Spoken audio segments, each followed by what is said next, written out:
Have you ever walked through a painful season and quietly wondered, is God punishing me? It's an honest question. When doors keep closing, when your plans fall apart, when life seems to unravel, it's easy to assume that God must be angry with you.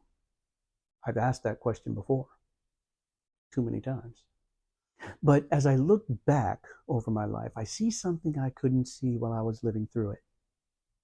Many of the moments I interpreted as punishment were actually expressions of God's mercy. Not because they were pleasant, but because they kept me from becoming someone I never wanted to become. You see, here's the assumption many of us make. If life becomes difficult, God must be against me. But is that what Scripture teaches? Think about the nation of Israel. Before they entered the promised land, God warned them not to imitate the nations around them. He wasn't trying to limit their joy.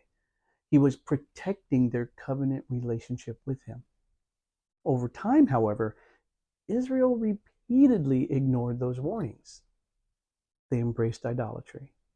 They trusted other gods. They drifted further and further from the Lord. Eventually, God allowed them to be taken into exile by Babylon. Now, at first glance, that sounds like judgment alone. But if you keep reading the story, you discover something remarkable. Even in exile, God preserved a remnant. He called his people to seek him. He promised restoration. He had not abandoned his covenant. The exile wasn't proof that God had stopped loving them. It was evidence that he loved them enough not to leave them on a path of destruction. Hebrews tells us that the Lord disciplines those he loves. Notice that. Not those he rejects, those he loves. Discipline isn't the opposite of love. For a loving father, discipline is one of love's expressions. Now, that doesn't mean every hardship in your life is God's discipline. We do live in a fallen world. People make sinful choices, pain exists, loss is real. But it doesn't mean that God wastes nothing. Even the hardest seasons can become instruments for renewal in his hands.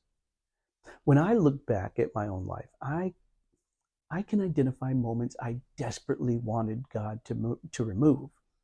Opportunities that disappeared, plans that failed, dreams that seemed to die at the time. I couldn't understand why. Today I see many of those moments as different. I see them differently. Had God allowed me to continue unchecked, I might have pursued things that looked successful but slowly pulled my heart away from him.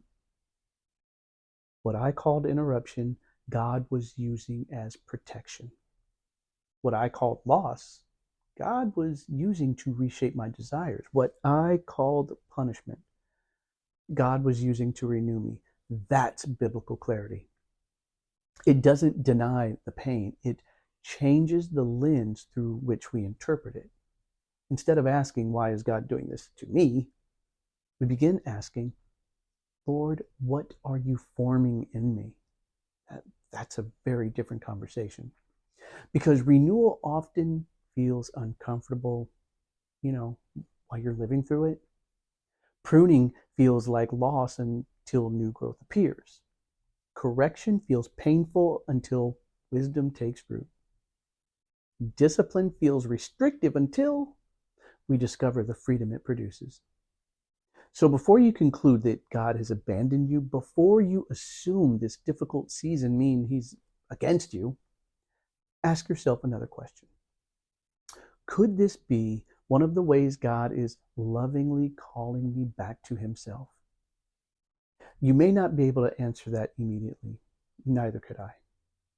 But looking back, I've discovered that some of the greatest evidences of God's faithfulness weren't the moments he gave me everything I wanted. They were the moments he refused to let me keep walking toward what would have ultimately harmed me.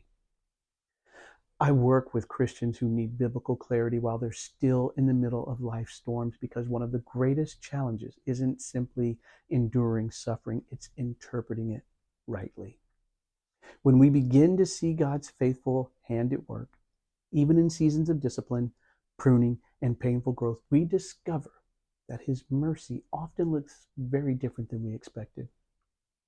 If this brought biblical clarity to something you've been wrestling with, share it with someone who's questioning God's heart in the middle of a difficult season. Most people don't need more motivation. They need someone who can see what they can't. If you think you're stuck, there's almost always a blind spot involved. If you'd like me to help uncover yours, there's an application pinned in the comments. Fill it out and send it to unstuckin7days@gmail.com. And remember this: sometimes the greatest evidence of God's love isn't that he removes the storm. It's that he refuses to let the storm have the final word.